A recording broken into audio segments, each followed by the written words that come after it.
अस्सलामुअलैकुम। मैं मोहम्मद दिलशाद चौथी जमात के निसाब में शामिल इब्तदाई उर्दू का नवा सबक लेकर आपकी खिदमत में हाजिर हूँ। चलिए शुरू करते हैं। आज का सबक है शहीद भगत सिंह के बारे में, यानी उनकी ज़िंदगी के बारे में ये सबक है।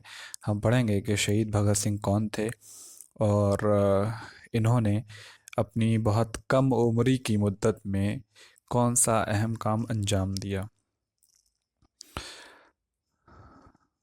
चलिए शुरू करते हैं। आपने जंग आज़ादी के बारे में ज़रूर सुना होगा। ये जंग हिंदुस्तान को अंग्रेज़ों की ग़ुलामी से आज़ाद कराने के लिए लड़ी गई थी।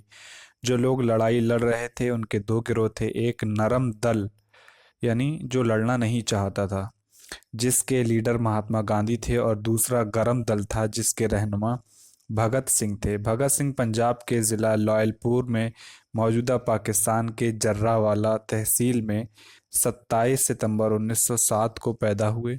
उनके वालिद किशन सिंह और चचा आज़ादी की जंग में शामिल थे और कई बार जेल जा चुके थे। भगत सिंह ने इंटर पास करने के बाद ही सियासत से दिलचस्पी लेना शुरू कर दी थी। उसी दौरान जलियांवाला बाग का दर्दनाक वाक़या पेश आया। भगत सिंह ने अमृतसर जाकर जलियांवाला बाग की वो सरजमीन देखी जहां सैकड़ों बेगुनाहों का खून बहा था। जंग आज़ादी के मतवाले मुल्क के दूसरे हिस्सों से भी हज़ारों की तादाद में उठ खड़े हुए थे। भगत सिंह ने उनसे राब्ता कायम किया। ये नौजवान अंग्रेज़ों से हर सतह पर मुकाबला करने के लिए तैयार थे। चंद्रशेखर आज़ाद और भगत सिंह ने ऐसे ही नौजवानों की रहनुमाई का बीड़ा उठाया, जिसके बाद आज़ादी की लड़ाई में पहले से ज़्यादा शिद्दत पैदा हो गई। भगत सिंह के इनकलाबी दोस्तों में राम प्रसाद बिस्मिल, अशफाकुल्ला खां, सुखदेव और राजगुरु के नाम सबसे अहम थे। ये सभी सर पर कफन बांधकर वतन पर अपनी जान निछावर करने के लिए निकले थे। उसी दौरान लाहौर में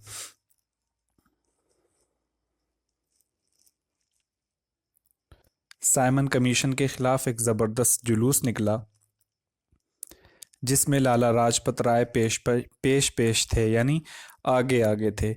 उस जुलूस पर अंग्रेजी पुलिस ने बड़ी बेदर्दी से लाठियां बरसाईं। लाला लाजपत राय बुरी तरह जख्मी हो गए, जिसके सबब कुछ अरसे बाद ही उनकी मौत हो गई। भगत सिंह और उनके इनकलाबी साथी इस वाक़े के बाद और ज़्यादा मुनज़्ज़म हो गए। मुनज़्ज़म यानी ऑर्गेनाइज्ड हो गए, इकट्ठे हो गए।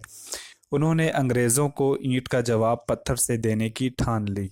8 अप्रैल 1929 को सेंट्रल असेंबली में इजलास यानी सेशन के दौरान भगत सिंह और उनके साथियों ने उस पर बम फेंके। भगत सिंह के साथ सुखदेव और राजगुरु को भी गिरफ्तार कर लिया गया।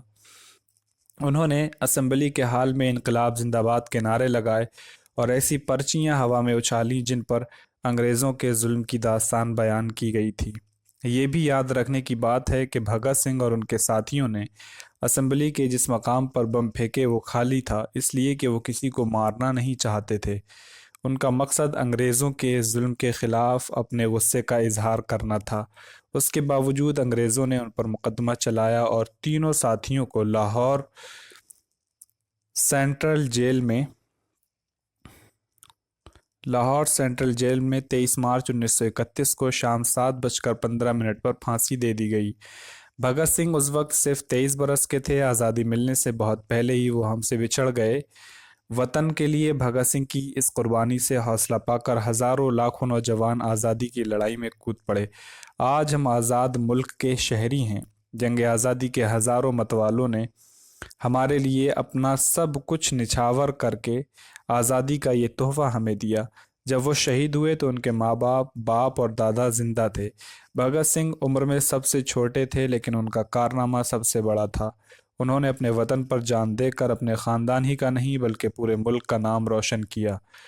इसी को मरकर अमर होना कहते हैं, यानी मरना और फिर अमर हो जाना, यानी लोगों की ज़बान में, लोगों के दिलो दिमाग में ज़िंदा रहना। भगत सिंह और उनके दूसरे साथी हमारे दरमियान से उठ गए, लेकिन हर एक हिंदुस्तानी के दिल में उनकी याद हमेशा ज़िंदा रहेगी।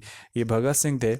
शहीद भगत सिंह, जिनके बारे में भी हमने पढ़ा है। और अब हम एक्सरसाइज यानी मश्क हल करते हैं और देखते हैं ये अल्फाज माना है, आप इन्हें पढ़ सकते हैं। रहनुमा, इसका माना होता है राह दिखाने वाला, लीडर। बेड़ा उठाना, इसका माना होता है जिम्मेदारी कबूल करना। शिद्दत, सख्ती, तेज़ी। इनकलाब, इसका माना है हुकूमत के निज़ाम में तब्दीली चाहने वाला, इनकलाबी।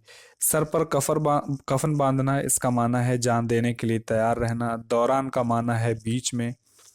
और उसके बाद है पेश पेश यानी आगे आगे। उसके बाद बेदर्दी, बेरहमी, संगदिली। शदीद का माना जिसमें तेज़ी और शिद्दत हो। मुनज़्ज़म होना, एकजुट होकर पूरी तैयार हो जाना। ईंट का जवाब पत्थर से देना, ये एक मुहावरा है जिसका मतलब है सख्त बात का जवाब सख्ती से देना। नाम रोशन करना, ये भी एक मुहावरा है जिसका माना है इज्जत बढ़ाना। तो ये अल्फाज माना थे। उसके बाद हम दूसरी मश्क देखते हैं। उससे पहले हम यहाँ देख लें, गौर कर लें, कोई कुछ बातें हैं जो अहम निकात यहाँ दिए गए हैं। दो पॉइंट हैं, दो नुक्ते हैं। एक है, देख लें इसको, पहला वाला जो है, नर्म दल और गर्म दल आज़ादी की लड़ाई के लिए दो गिरोह थे। उनमें एक गिरोह बातचीत और पुरअमन हड़तालों के जरिए आज़ादी हासिल करना चाहता था, जबकि दूसरा गिरोह मुल्क को आज़ाद कराने के लिए अंग्रेज़ों के खिलाफ सख्त कदम उठाने पर तैयार था। भगत सिंह और उनके साथी अंग्रेज़ों के जुल्म और सितम के सख्त मुखालिफ थे।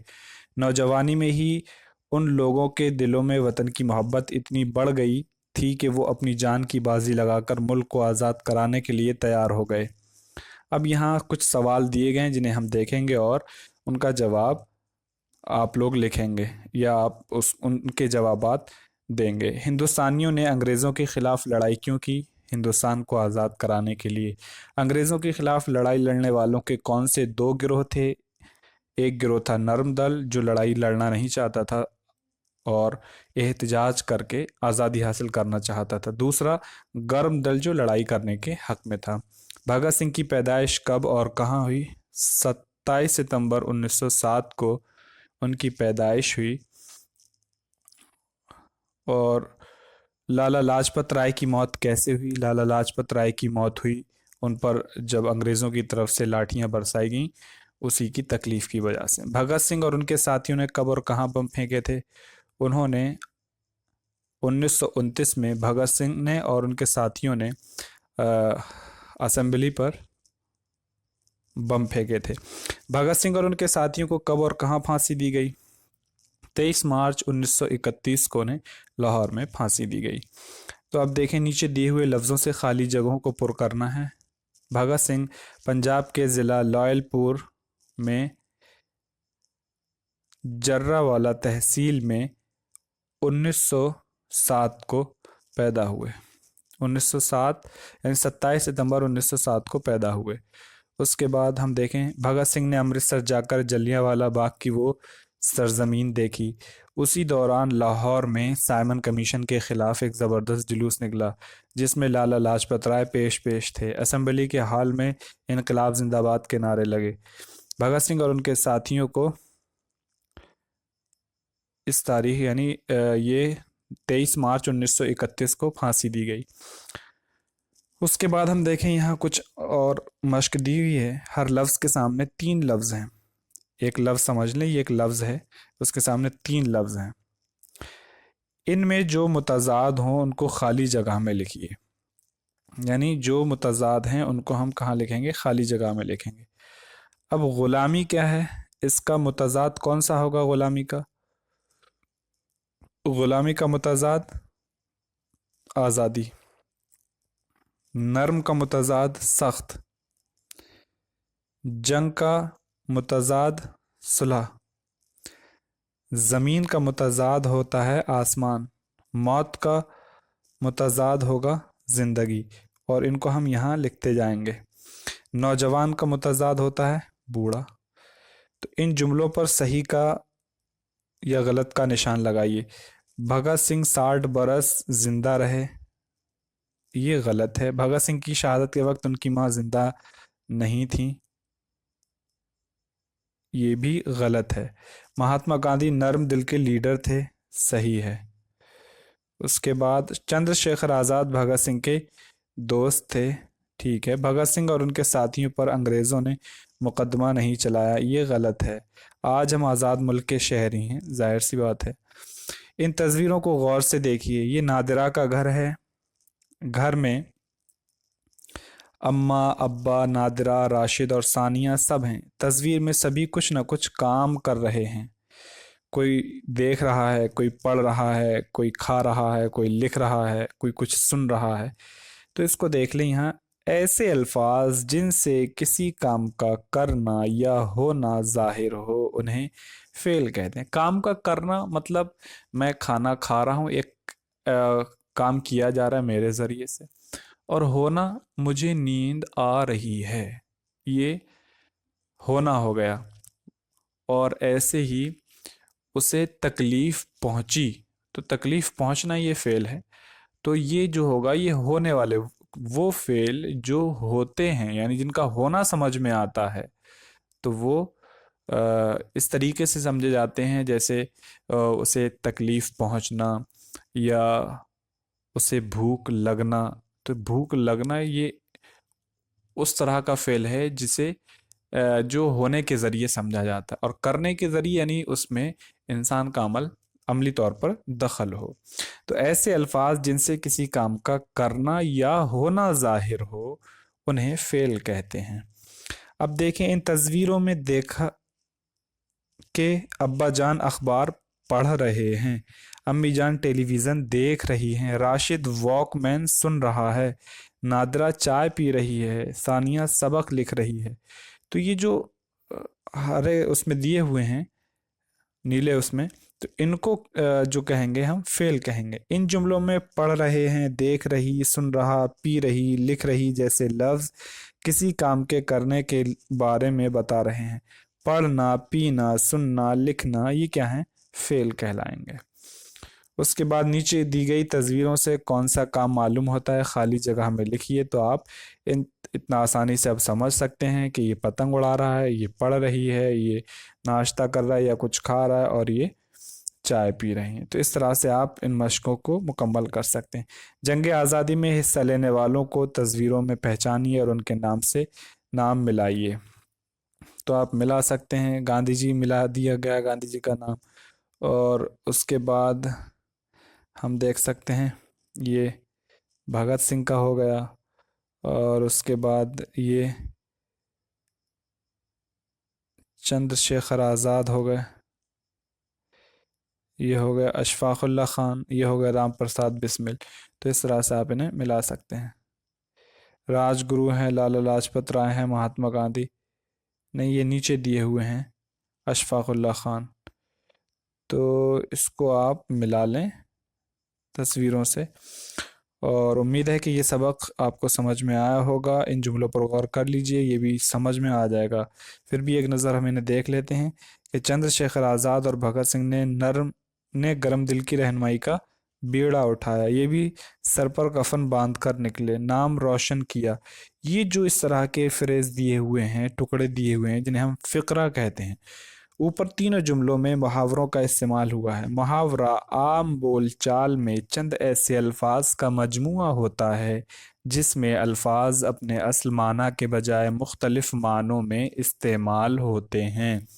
यानी बेड़ा उठाया, तो ये इसी माना में इस्तेमाल नहीं होता, बल्कि इसका यहाँ दूसरा माना लिया जाता है। तो इस तरह के अल्फाज जो अपने असली माना में इस्तेमाल ना होकर दूसरे माना में इस्तेमाल हों, तो उन्हें हम समझ सकते हैं आसानी से कि वो मुहावरे के तौर पर इस्तेमाल हो रहा है या वो मुहावरा है।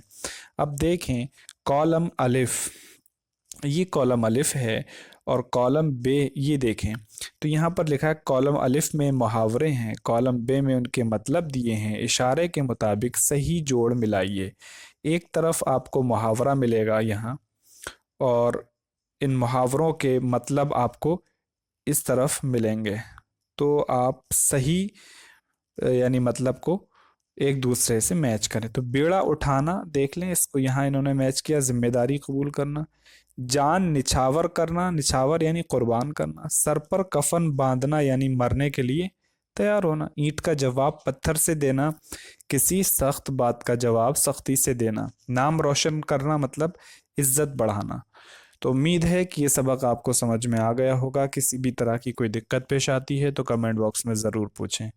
आज के लिए इतना ही, तब तक अपना ख्याल रखें। मिलते हैं आपसे अगली वीडियो में। अल्लाह हाफिज़।